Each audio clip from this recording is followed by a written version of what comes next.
All right, let's jump straight into this explainer.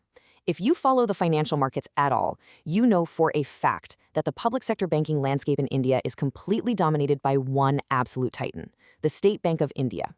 But honestly, actually seeing the raw numbers and the rich legacy mapped out visually, it really puts the sheer gravity of this institution into a whole new perspective.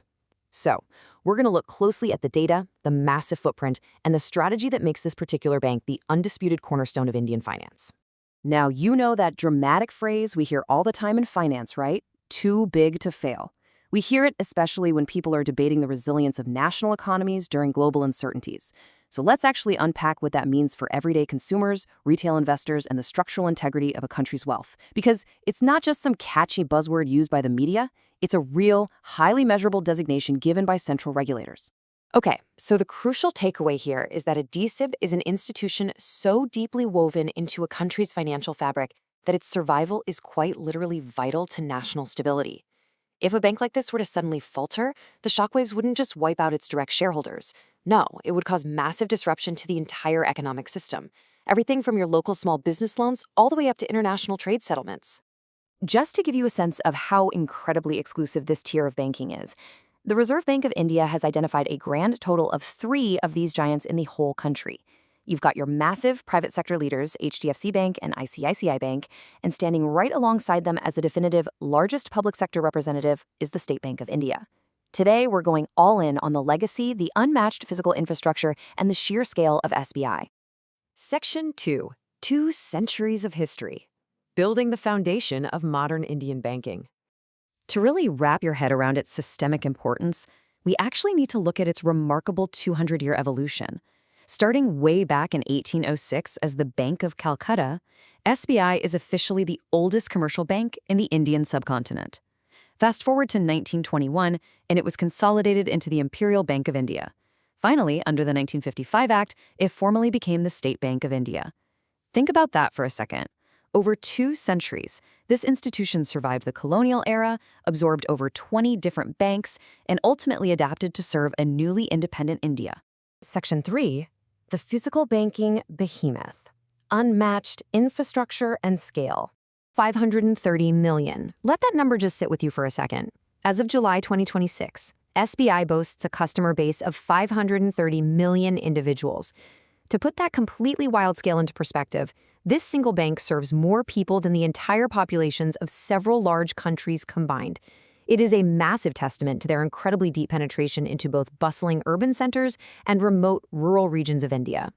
So how exactly do you support over 500 million people? Well, you rely on an unparalleled physical infrastructure.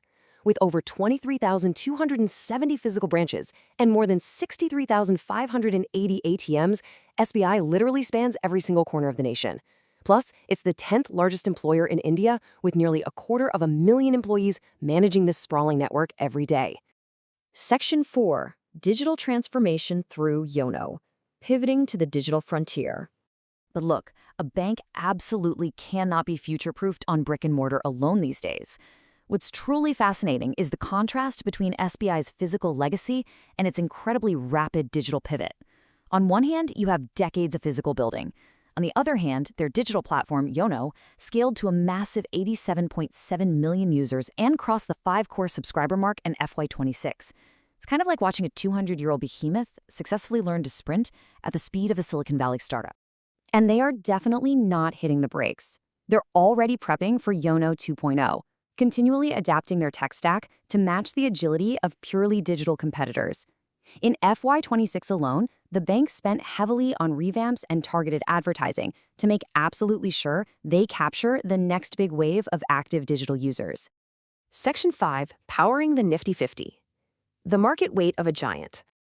Okay, just a quick refresher for those who might need it. The Nifty 50 index is a market-weighted index of the 50 largest, most liquid companies on the National Stock Exchange. It basically acts as a barometer for the entire Indian economy. Investors rely heavily on it for benchmarking, and as a top contributor fueled by massive cash flow, the movements of a stock like SBI can significantly sway this entire economic indicator. Looking at the data from April 2026, you'll see private peers like HDFC and ICICI hold larger single weightages at 10.94% and 8.42%. But SBI's nearly 4% stake, around 3.97% to be exact, is a massive anchor for the public sector, and it's backed by immense fundamental strength. I mean, just look at the 2026 metrics. SBI reported a staggering 80,032 crore rupees in net income and an incredibly impressive return on equity of 17.2%. That kind of rock-solid profitability ensures they maintain a stabilized presence right at the core of the financial markets.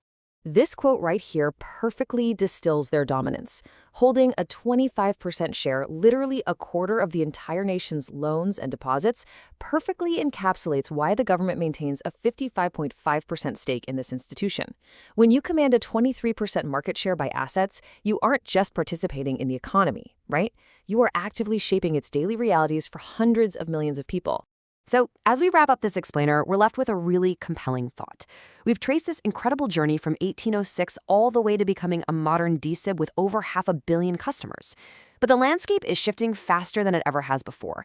How exactly will this historic, too-big-to-fail pillar leverage its sheer scale and that massive digital YONO user base in a fast-approaching AI and digital-first era? It's a fascinating question, and keeping an eye on how SBI navigates this next chapter is going to be absolutely crucial for anyone following the Indian economy. Thanks so much for joining me on this deep dive.